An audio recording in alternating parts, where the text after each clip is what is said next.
My sister Vanessa's demand arrived less like a conversation and more like a summons, delivered through a voice note so sugary it practically crystallized in my ear, telling me that, since Mom would have wanted her wedding to be perfect, I should hand over half of our mother's inheritance, my half, so she could upgrade her already extravagant $75K Napa Valley wedding into something worthy of a lifestyle magazine. And as I sat there listening to her breathless entitlement, her tone coated in that familiar blend of superiority and false sentimentality, something inside me fractured in a way that felt eerily calm, like a bone breaking underwater. Because the truth was, Mom had barely been gone 4 months, and the money she left was meant to help us stabilize our futures, not bankroll a vineyard spectacle with drone videography, custom floral arches, and a champagne tower taller than any relationship Vanessa had ever managed to maintain. But Vanessa had always been the family son. Everyone else expected to orbit her, and even as children, she weaponized her tears, her beauty, her perfect report cards, while I quietly swept up the emotional debris she left behind. When our mother was dying, it was me who stayed, who washed her hair, who held her trembling hands in hospice, while Vanessa flew in for short, dramatic visits that conveniently aligned with moments when Mom was too medicated to notice the performative affection.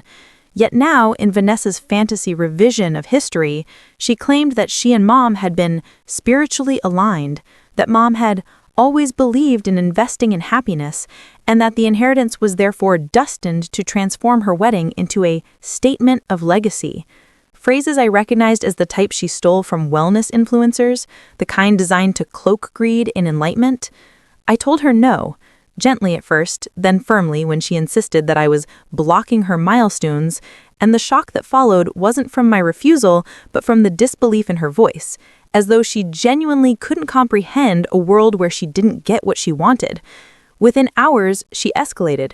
Guilt-tripping texts, voice notes where she sobbed theatrically, screenshots of Pinterest boards titled Mom's Gift Wedding Vision, and finally a message so cutting it chilled me. If you cared about family, you wouldn't fight what's rightfully mine. Mine. The word echoed in my apartment, sharp and metallic, because it exposed what I had always feared. Vanessa didn't see the inheritance as something Mom entrusted to both of us, but as something she believed she deserved automatically, simply for existing, while I was a placeholder, an accessory in her narrative. Our relatives chimed in soon after, parroting Vanessa's curated version of events, calling me practical to a fault, emotionally stingy, unfair to a bri. And each comment pressed down on the bruises she had spent years creating, until finally I stopped responding to anyone and sat alone in the quiet, letting the truth settle like dust after a shattering. Vanessa didn't love Mom the way I did, and she certainly didn't love me. What she loved was the idea of being adored, celebrated, accommodated. So when she sent the final text, "If you won't cooperate, I'll take legal action. I have every right to this money," something darker and colder crystallized inside me, a clarity so precise it felt like stepping into a different version of myself, one no longer shaped by Vanessa's expectations or the emotional roles she forced me into. I realized then that Vanessa wasn't asking for money, she was demanding obedience, and she had chosen the wrong moment, the wrong battle, the wrong opponent. For the first time in my life, I didn't feel fear, I felt strategy. And beneath the rising tide of hurt and betrayal was something sharper, something patient and unblinking, the early shape of revenge, not dramatic, not impulsive, but quiet and deliberate, born from the understanding that if Vanessa wanted a war, she would meet someone capable not only of fighting it, but of ending it on terms she could never see coming. Vanessa moved from emotional manipulation to legal aggression with the same ease she once used to switch from tears to laughter during childhood tantrums. And when the first letter from her attorney, really just a friend of her fiancé's family who had barely passed the bar, I felt the familiar tightness in my chest, that old childhood instinct telling me to placate her, to surrender, to keep the peace no matter the cost. But grief had changed me, sharpened me, carved out spaces where fear used to live. And as I read the absurd claims inside the letter, that Vanessa was entitled by familial expectation to half of my inheritance, that denying her funds for her wedding constituted emotional harm, that Mom had intended for Vanessa to have more because she was the daughter with higher social demands, something in me slid from hurt into a cold, resolute clarity. I didn't respond immediately, which only provoked her. She began calling daily, leaving messages that swung between self-pity and rage, accusing me of hoarding Mom's love money, telling relatives that I was unhinged from grief, claiming I was trying to ruin her once-in-a-lifetime moment. And through the smear campaign, she managed to gather a small chorus of supporters who echoed her narrative, because supporting Vanessa always felt easier than confronting her reality. Then came the escalation that revealed her desperation. She posted cryptic messages online about family betrayal, hinting that I had stolen from her, crafting herself as a wounded bride bravely facing adversity. Strangers, unaware of the full story, flooded her with sympathy, feeding her ego until she was buoyed enough to send a second legal letter, this one more aggressive, accusing me of withholding funds designated for shared familial use and threatening a formal lawsuit if I didn't comply within 14 days. It was breathtaking. The audacity, the willingness to twist our mother's memory into leverage. And for a brief, trembling moment, I wondered if I should just give in to avoid further humiliation. But then I remembered the nights I sat beside Mom's hospital bed while Vanessa sent excuses about work deadlines and self-care commitments, and I realized with a hollow ache that surrendering now would mean erasing everything Mom had trusted me with. That inheritance wasn't just money. It was the final thread of her love, her responsibility, her understanding of who had truly been there for her. So I contacted an attorney of my own, a calm, meticulous woman named Drayton, who read Vanessa's letter and raised an eyebrow so sharply it was almost elegant contempt. She explained gently but firmly that Vanessa had no legal claim whatsoever, that familial expectation wasn't a concept recognized by any legal body, and that if Vanessa dared to escalate this into an actual lawsuit, the court would not only dismiss it, but likely reprimand her for wasting judicial resources. That reassurance didn't calm the storm. Instead, it became the first spark of something empowering. With Drayton's guidance, I drafted a single, concise response, a refusal supported by legal statute, delivered without emotion, without apology, without the cracks Vanessa expected me to show. When she received it, the silence lasted exactly 11 hours, long enough for me to imagine her pacing, crying, raging, calling people to validate her outrage, before she finally sent a message so venomous it almost made me laugh. "You think you're stronger than me? You think you can embarrass me? Fine, I'll ruin your life." But threats from Vanessa were predictable, a script I'd heard for decades. And this time I didn't crumble. Instead, I blocked her number, her fiancé's number, and every flying monkey she sent after me, creating a quiet digital perimeter she couldn't breach. Cut off from direct access, she resorted to theatrics, showing up unannounced at my apartment building, yelling at the intercom that I was a thief, contacting my workplace under the guise of concern, even sending relatives to guilt-trip me in person. Each move revealed her unraveling, her desperation to maintain the image she curated so carefully. But beneath the chaos, something darker coiled inside me. Not hatred, but a meticulous, cold desire to expose the truth she hid from everyone, the truth about her finances, her lies, her manipulations, the secret cracks in her perfect facade. I began quietly collecting information, screenshots, voice notes, financial inconsistencies she'd boasted about in careless moments. Because she truly wanted war, I would not fight with theatrics. I would fight with accuracy. The final blow came when someone close to her, An exhausted bridesmaid who had grown weary of Vanessa's tyranny sent me a message with receipts proving that Vanessa had exaggerated her wedding costs, that the $75K was only the starting point, and she planned to exceed $120K by taking out loans she couldn't repay.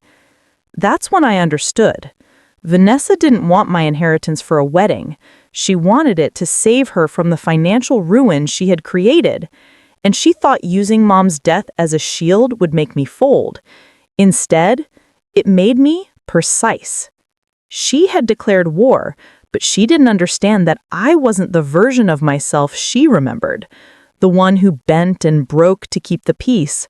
No, grief had reforged me, and now I had both the will and the evidence to make sure that whatever Vanessa tried next would not end with me on my knees, but with her seeing for the first time in her life exactly what it felt like to lose control. The shift from defense to revenge didn't happen in a dramatic epiphany. It happened quietly, almost clinically, as I sat alone in my apartment one night, staring at the chaotic web of screenshots, voice notes, financial documents, and testimonies I'd gathered, and realized that for the first time in our lives, Vanessa had handed me the tools to dismantle her, without me ever lifting my voice, because her entire identity was built on the illusion of perfection, an illusion held together by debt, manipulation, and the unwavering support of people who never saw behind the curtain, and all I had to do was pull one thread with precision. So I began constructing my plan with the same careful attention I once used to care for Mom in her final weeks, methodically organizing everything Vanessa had ever tried to hide, the unpaid credit card bills, the falsified sponsorships, the invoices she split between her fiancé and a secret account, the toxic messages she sent to bridesmaids she later gaslighted into apologizing to her, the flirtatious exchanges with a coworker she swore she'd cut off, the voice note where she admitted she only wanted the Napa venue so she wouldn't look cheap next to another woman in her fiancé's friend group. I didn't intend to expose all of it, just enough to fracture her carefully curated world, and the timing had to be precise. Vanessa's rehearsal week was approaching, a time when she expected full attention, praise, obedience, and emotional labor from everyone around her. Any disruption would ripple through her social network like shockwaves. I wasn't interested in ruining the wedding day itself, too predictable, too dramatic, but the days leading up to it were fragile, held together by planning, payments, and vendors who tolerated her tantrums only because they expected full compensation.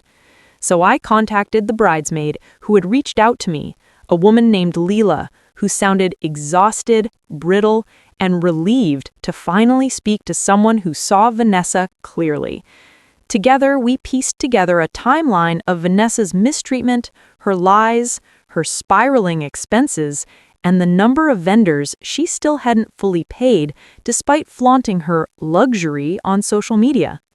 Then, strategically, on a quiet Tuesday morning, I sent an anonymous packet of documentation, not to Vanessa, not to the firm, but to the wedding planner, a meticulous professional whose entire business depended on avoiding financial disasters. The packet included proof of Vanessa's unpaid balances, contradictory statements about expenses, and a spreadsheet showing that her guaranteed funds included money she was currently trying to sue me for. Within hours, the planner paused the entire event, pending financial clarification, sending Vanessa into a meltdown so intense that relatives began contacting me in a frenzy, assuming I could calm her as I always did. But this time, I didn't answer. Meanwhile, behind the scenes, I sent another packet, this one to her fiancé's parents, who were contributing a substantial portion to the ceremony and had always believed Vanessa's polished persona. Inside that packet were carefully chosen documents, the messages where she complained that they were stingy, the screenshots of her calling their family boring money, the credit statements proving she had lied about contributing equally, and the voice note where she admitted she planned to pressure them for more because they can afford it. I didn't sign it. I didn't have to. Truth has its own signature. By evening, the fallout had begun. Her fiancé's mother called off several wedding arrangements, the planner demanded immediate payment in full to proceed, and her fiancé, shaken, blindsided, requested a pause on the wedding timeline until trust issues were resolved. Watching Vanessa's perfect world crack was not satisfying in the petty way I expected. It was quiet, somber, almost surgical, like observing a delicate structure collapse because its foundation had never been real. And still, that wasn't the final blow. Vanessa had built her reputation in our family on being the golden child, the responsible one, the successful one, the social star. So the most precise strike was aimed at the one place that still unquestioningly adored her, our extended relatives. I uploaded a private, unlisted compilation video, no narration, no commentary, just a sequence of Vanessa's own messages, contradictions, insults, guilt trips, and manipulative tactics stitched together like an unfiltered mirror. I sent the link only to those who had criticized me, those who had called me selfish, ungrateful, unloving. The silence that followed was seismic. Relatives who once praised Vanessa now retreated into awkward neutrality. A few apologized to me quietly, unable to face the full truth of their favoritism. And as Vanessa scrambled to control the narrative, blaming vendors, blaming me, blaming her fiancé's parents, blaming cosmic forces, her world spiraled faster than she could spin the lies. The wedding was postponed indefinitely, sponsors withdrew, friends distanced themselves, and the bridesmaids dropped out one by one, refusing to tolerate her abuse. Meanwhile, Vanessa still didn't know it was me, and that was the point. Revenge didn't need my name attached. It needed truth. It needed exposure. It needed the collapse of a world built on entitlement. But the final stage of my plan was not destruction, it was liberation. I blocked her everywhere, cut ties with relatives who enabled her for years, and began the quiet, gentle work of rebuilding my life without her shadow stretching across it. And as I watched, from a safe, emotional distance, Vanessa's perfect wedding crumble into pieces she could never glue back together, I felt something new settle in my chest. Not vengeance, not triumph, but the quiet, unshakable peace of finally stepping out of a lifetime of manipulation. Vanessa had taught me to be small. Mom's death had taught me to be strong. And now Vanessa would learn what strength looks like when it stops trying to please. The final unraveling of Vanessa's world came not with a single catastrophic blow, but with a cascade of consequences she had spent her whole life assuming she was immune to. And as each fragile piece of her carefully curated identity buckled under the pressure of truth, I watched from a distance, not as a vengeful sibling reveling in her downfall, but as someone finally witnessing justice take a shape that matched the years of quiet injuries she had inflicted. The first fracture came when her fiancé, embarrassed, overwhelmed, and blindsided by the evidence his parents confronted him with, asked to postpone the wedding for further discussion, which Vanessa interpreted as betrayal rather than caution, prompting one of her trademark meltdowns. Except this time, there was no audience willing to applaud the drama, no bridesmaids cushioning her ego, no relatives rushing to validate her narrative. Because the video I'd sent them, the truth stitched from her own words, had done what I alone never could. It made them see her without the cover of charm, beauty, or cultivated innocence, and once they saw it, the illusion shattered irrevocably. In the days that followed, she spiraled, publicly and privately, calling her fiancé pathetic for not defending her, threatening to expose his family for sabotaging her special day, accusing the wedding planner of discrimination, and insisting to anyone who would listen that she was being attacked by jealous forces. But the more she fought to maintain control, the more unhinged she appeared, until even the people who once tolerated her toxicity backed away quietly, unwilling to be pulled into the quicksand of her unraveling. Vendors began canceling contracts due to unpaid balances and reputational concerns. Deposits evaporated, leaving her financially cornered. Her job reprimanded her after she posted a tirade online about fake friends and family thieves, which violated company conduct policies. And her fiancé, exhausted by her entitlement and the revelations about her spending, ended the engagement with a short, devastating message. "You don't love me, you love the idea of being admired." That sentence, simple yet devastating, broke something in Vanessa that even I had never seen break before. She called me afterward, shockingly from an unfamiliar number, and as her hollow, trembling voice spilled through the line, I listened in silence, not out of cruelty, but because I had nothing left to give her. She rambled about betrayal, conspiracies, how everyone has turned against me for no reason, how she was being punished for wanting a beautiful life. And when I didn't respond, her voice cracked in a way I didn't recognize, stripped of theatrics, stripped of entitlement, stripped down to a rawness she had never allowed anyone to witness. "Did you do this to me?" she finally whispered, and the stillness that followed felt like a lifetime compressing into a single breath. I could have told her yes. I could have told her no. I could have justified every step I took.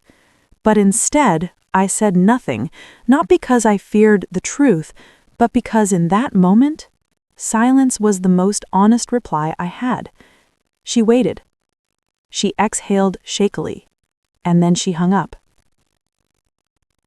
After that, Vanessa disappeared from social media, took leave from work, and retreated into the quiet that comes after a self-imposed storm, while I moved forward through my own life with a steadiness I had never allowed myself before.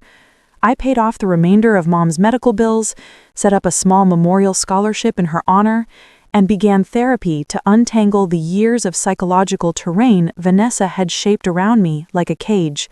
I cut ties with relatives who only valued me when I played the role of peacekeeper, and for the first time in my adult life, I felt the vast, grounding relief of living outside Vanessa's shadow.